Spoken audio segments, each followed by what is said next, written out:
my logo. Welcome to my channel Learn English with Biswajit sir. তো দেখো আজকে unseen একটা নতুন আনসিন নিয়ে এসেছি। স্কিপ ওভার পেজ নাম্বার 527, 527 পাতা বের করাবে প্রশ্ন বিচিত্রার। তো এইখানে আছে, mother nature has been very generous to us by giving us so many resources of water. মা প্রকৃতি জলের নানান ধরনের উৎস দিয়ে আমাদের প্রতি খুব উদারিত হয়েছেন। যেমন জলের উৎস বলতে যেমন রেইন ওয়াটার, বৃষ্টির জল, রিভার্স নদী, লেকস, হ্রদ, মেল্টিং গ্লেসিয়ার, গলিত হিমবাহ অ্যান্ড গ্রাউন্ড ওয়াটার, এবং ভূগ্রস্ত জল। তারপর আছে the demand for water is ever increasing. আর জলের চাহিদাও বেড়ে চলেছে। But the supply is far from adequate. কিন্তু এর সরবরাহটা পর্যাপ্ত থেকে অনেক দূরে, ফার। এবারে বলছে given the lack of water is in rivers. এখানে গিভেন বলতে বোঝাচ্ছে কারণ। তো given the lack of water in rivers, নদীর জলের অভাবের কারণে people have been resorting to pumping out groundwater for personal consumption. লোকেরা ব্যক্তিগত উপভোগ করার জন্য ভূগ্রস্ত জলটাকে পাম্প করে বার করছে, অর্থাৎ তার সাহায্য নিচ্ছে। অ্যান্ড ফর ফার্মিং, আর কিছু সাহায্য নিচ্ছে, ফর ফার্মিং কৃষিকাজের জন্য সাহায্য নিচ্ছে এই পাম্পিং করে। অ্যাজ এ রেজাল্ট, ফলে ground water table has fallen to alarming levels. যার ফলে এই ভূগ্রস্ত জলস্তর ভয়াবহ স্তরে পড়ে গেছে, ভয়াবহ অবস্থায় চলে এসেছে। মোর এভার, উপরন্তু harmful fertilisers used for growing crops, ফসল উৎপাদনের জন্য ব্যবহৃত যে রাসায়নিক পদার্থ, কন্টামিনেটেড গ্রাউন্ড ওয়াটার, এই ভূগ্রস্ত জলটাকে দূষিত করেছে। সো দ্যাট, যাহাতে ইন মেনি প্লেসেস, অনেক জায়গায়, it is not fit for drinking, যার ফলে কি হলো, এটা পান করার যোগ্য হয়নি। অনেক জায়গায় এই জলটি পান করার যোগ্য হয়নি, কারণ এই রাসায়নিক খাদগুলি ওগুলোকে দূষিত করে দিয়েছে। It is time to wake up, এবার জাগার সময় হয়েছে। Every drop of water is a source of life. জলের প্রত্যেকটি উৎস হচ্ছে, জলের প্রত্যেকটি বিন্দু জীবনের উৎস। মনে রাখবে, ড্রপ মানে এখানে ফোঁটা, অর্থাৎ জলের প্রত্যেকটি ফোঁটা হচ্ছে জীবনের উৎস। এখানে খুব ভালো একটা স্ট্রাকচার দিয়েছে, দেখো। It is high time we realise, বলছে আমাদের এটা বুঝতে পারাটা, এটা উপলব্ধি করাটা অনেক সময় হয়ে গেছে, অর্থাৎ এখনও আমরা বুঝতে পারিনি যে water resources are not permanent, যে জল উৎস চিরস্থায়ী নয়। Soon we as a family, society and nation will be struggling to get a drop of clean potable water. শীঘ্রই আমরা সব পরিবার, সমাজ, রাষ্ট্র বা জাতিকে সংঘর্ষ করতে হবে পরিষ্কার পানীয় জল পাওয়ার জন্য। ওকে, তার বলছে we have to focus on water conservation. আমাদের জল সংরক্ষণের উপর ধ্যান দিতে হবে। And stop polluting hour water resources, এবং জলের উৎসগুলোকে দূষণ হওয়া থেকে আটকাতে হবে, বাঁচাতে হবে। ইচ ওয়ান অফ আস, আমাদের মধ্যে প্রত্যেকেই, দেখো, আমাদের মধ্যে প্রত্যেককেই also needs to do our bit by avoiding use of plastic. Okay, আমাদের মধ্যে প্রত্যেকেই একটু করে কাজ করে যেতে হবে। যেমন প্লাস্টিক এইটাকে এড়াতে হবে, রিসাইক্লিং ওয়েস্ট প্রোডাক্টস, এবং বর্জ্য পদার্থটাকে পুনরায় ওটাকে গলিয়ে বা এটাকে পুনরায় কাজে লাগানোর মানে ব্যবহার উপযোগী করে তুলতে হবে। And keeping our surroundings clean, এবং আমাদের পরিবেশটাকে পরিষ্কার পরিচ্ছন্ন রাখতে হবে। Every town, every village should have an eco friendly garbage sorting and disposal system. প্রত্যেকটি শহর, প্রত্যেকটি গ্রামের এই বলছে পরিবেশ বান্ধব আবর্জনা বাছাই এবং নিষ্পত্তি ব্যবস্থার প্রয়োজন আছে। Every school and college should initiate programs. প্রত্যেকটি স্কুল এবং কলেজকে একটা প্রোগ্রাম অনুষ্ঠানের সূচনা দিতে হবে, অনুষ্ঠান শুরু করতে হবে। এডুকেটিং ইয়াংস্টার, এই যুবকদেরকে শিক্ষা দেওয়ার জন্য about the importance of our natural resources, এই প্রাকৃতিক যে উৎসগুলি আছে তার গুরুত্ব সম্পর্কে। স্পেশালি ওয়াটার অ্যান্ড এয়ার, বিশেষ করে জল আর বাতাস নিয়ে। We have to train new generations to adopt an eco friendly way of life. আমাদের প্রত্যেককেই we have to train new generation, নতুন প্রজন্মটাকে প্রশিক্ষণ দিতে হবে, যাহাতে তারা to adopt an eco friendly way of life, যাহাতে তারা জীবনের পরিবেশ বান্ধব, অর্থাৎ যাহাতে তারা পরিবেশ বান্ধব জীবনের রাস্তা গ্রহণ করতে পারে। ওকে, একটা খুব সুন্দর আনসিন, এটা নেওয়া হয়েছে অ্যাডাপ্টেড ফ্রম দ্য আর্টিকেল, এটা একটা আর্টিকেল থেকে নেওয়া হয়েছে। Published in the Times of India, যেটি টাইমস অফ ইন্ডিয়ায় প্রকাশিত হয়েছিল 26 জুন 1919 সালে। ওকে, এটা মাথায় রাখবে। এরপরে বলছে নেক্সট দেখো, water. Okay, the demand of water is increasing, but the supply of water is inadequate. জলের চাহিদা তো বাড়ছে, কিন্তু এর সরবরাহ অপর্যাপ্ত।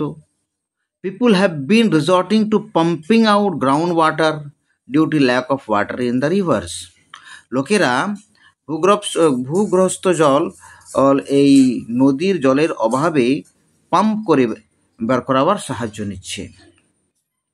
দ্য গ্রাউন্ড ওয়াটার টেবল, এই বলছে ভূগর্ভস্থ জলের স্তর হ্যাজ ড্রপড, ওখানে ফলেন আছে তো এখানে ড্রপড আছে, ব্যাপারটা কি মানে নিচে নেমে গেছে। তারপর আছে গ্রাউন্ড ওয়াটার ইজ কন্টামিনেটেড, ভূগর্ভস্থ জল দূষিত হয়েছে কিসের কারণে না হার্মফুল ফার্টিলাইজার, আর ক্ষতিগ্রস্ত বা হানিকারক রাসায়নিক পদার্থের জন্য। It is high time we realise, আমরা এখনও উপলব্ধ করতে পারিনি that water resources are impermanent, যে জল উৎস অস্থায়ী নয়। ওকে, ইমপারমানেন্ট হবে। ইচ ওয়ান অফ আস, আমাদের মধ্যে প্রত্যেককে, each of us must avoid the use of plastic, প্লাস্টিককে অবশ্যই কাজে লাগানো চলবে না। ওকে, তো এইখান তক তো কমপ্লিট হয়ে গেল। এবারে নেক্সট খাতায় আছে, খাতায়ও দেখিয়ে দেবো। আনসিন 526 পেজ, ভলিউম 2, মনে রাখবে প্রশ্নচিত্রা থেকে।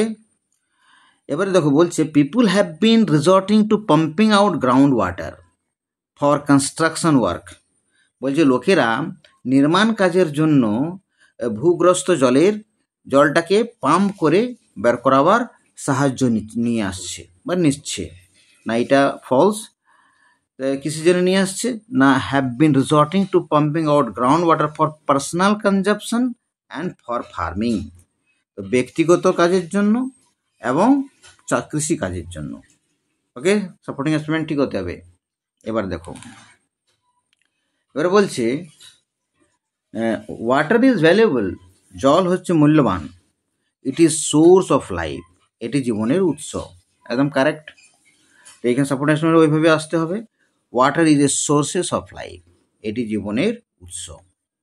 নেক্সট বলছে সুন ইট উইল বি ইজি, শীঘ্রই এটা সহজ হয়ে যাবে আমাদের পক্ষে to get clean portable water, পরিষ্কার পানীয় জল পাওয়াটা সহজ হয়ে যাবে। এটা ফলস, সহজ হবে না। তো সাপোর্টিং স্টেটমেন্টে কি আছে দেখো, will be struggling to get a drop of clean portable water, অর্থাৎ আমাদের এই পরিষ্কার পানীয় জল পেতে গেলে প্রচুর সংঘর্ষ করতে হবে। ঠিক আছে, তো এটা হবে ফলস। নেক্সট দেখো, এবার প্রশ্নোত্তরে চলে এসো। বলছে how has mother nature been generous to us, প্রকৃতি মা আমাদের প্রতি কতটা উদার। ওকে, তা কতটা উদার দেখো, বলছে mother nature has been generous to us, mother nature প্রকৃতি মা আমাদের প্রতি উদার, by giving us so many resources of water, জলের অনেকগুলো উৎস দিয়ে, যেমন এখানে একটা হাইফেন দিলে ভালো হয়, যেমন নদী, রেইন ওয়াটার বৃষ্টির জল, লেকস হ্রদের জল, মেল্টিং গ্লেসিয়ার গলিত হিমবাহ, অ্যান্ড গ্রাউন্ড ওয়াটার এবং মাটির জল, মাটির নিচের জল অর্থাৎ ভূগ্রস্ত ওয়াটার। এবার বলছে what should be hour immediate focus regarding water, জল সম্পর্কিত আমাদের জরুরি পদক্ষেপটা কি নিতে হবে। তো বলছে we have to focus immediate on water conservation, আমাদের জল সংরক্ষণের উপর খুব তাড়াতাড়ি ধ্যান দিতে হবে, পদক্ষেপ নিতে হবে। অ্যান্ড স্টপ পলিউশন, আরেকটা জিনিসের উপরে ফোকাস হতে হবে যাতে দূষণ না ঘটে, পলিউশন আওয়ার ওয়াটার রিসোর্সেস, এই জল উৎসর উপরে, অর্থাৎ জল যেন দূষিত না হয় সেটার উপরে আমাদেরকেও খুব তাড়াতাড়ি পদক্ষেপ নিতে হবে। ওকে, এবার নেক্সট দেখো, what should every town and every village have to keep surroundings clean, প্রত্যেকটি শহর এবং প্রত্যেকটি গ্রামকে এই পরিবেশ পরিষ্কার রাখার জন্য কি করতে হবে বা কি করা উচিত। তো এখানে উত্তর দিয়েছে দেখো, every town and every village have to keep surrounding clean, প্রত্যেকটি গ্রাম এবং প্রত্যেকটি শহরকে পরিবেশ পরিষ্কার রাখার জন্য কাজ করতে হবে। এর জন্য ফুল স্টপ, এর জন্য we should have an eco friendly garbage sorting and disposal system, আমাদেরকে পরিবেশ বান্ধব আবর্জনা পরিষ্কার এবং ডিসপোজাল সিস্টেম আর নিষ্পত্তি ব্যবস্থার অবলম্বন করতে হবে। এই দুটো জিনিস যদি থাকে তাহলে আমরা পরিবেশকে পরিষ্কার পরিচ্ছন্ন রাখতে পারবো। ওকে, এবার নেক্সট আছে দেখো, নেক্সট হচ্ছে what kind of program should every school and college initiate, কী ধরনের প্রোগ্রাম, কী ধরনের অনুষ্ঠান আমাদের প্রত্যেকটি স্কুল এবং কলেজের করা দরকার। তো বলছে every school and college should initiate programs education youngster, এখানে এডুকেশন ইয়াংস্টার না দিয়ে টু এডুকেট ইয়াংস্টার লিখলে আরো ভালো হয়।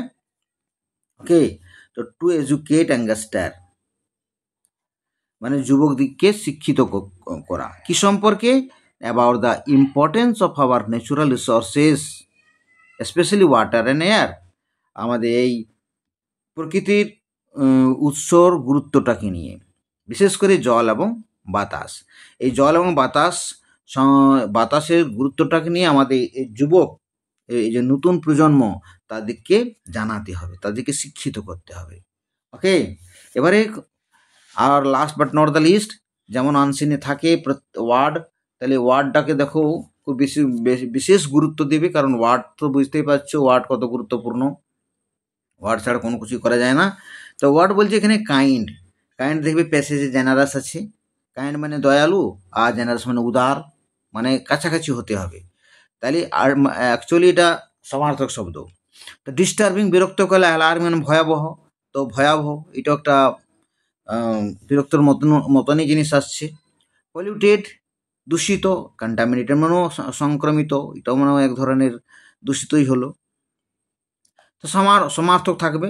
এবার বলছে process of getting read of something, কোনো জিনিসটার থেকে মুক্তি পাওয়ার প্রক্রিয়া, প্রক্রিয়া, সেই প্রক্রিয়াটাকে বলা হয় ডিসপোজাল, নিষ্পত্তি। ওকে, তাহলে ওয়ার্ড তো 4টাই ঠিক আছে। এইভাবে তোমরা আনসিন করবে, এইভাবে করলেই মোটামুটি ঠিক হবে। একটু আধটু ভুল হলে কিন্তু এক আধ নাম্বার কেটে যেতে পারে, মানে এক আধ নাম্বার যেতে পারে। অতএব টু দ্য পয়েন্ট করার চেষ্টা করবে, নিখুঁত লেখার চেষ্টা করবে। আর চ্যানেলটি যদি ভালো লেগে থাকে সাবস্ক্রাইব করবে, কমেন্ট করবে, শেয়ার করবে। Thank you very much. See you again in the next video.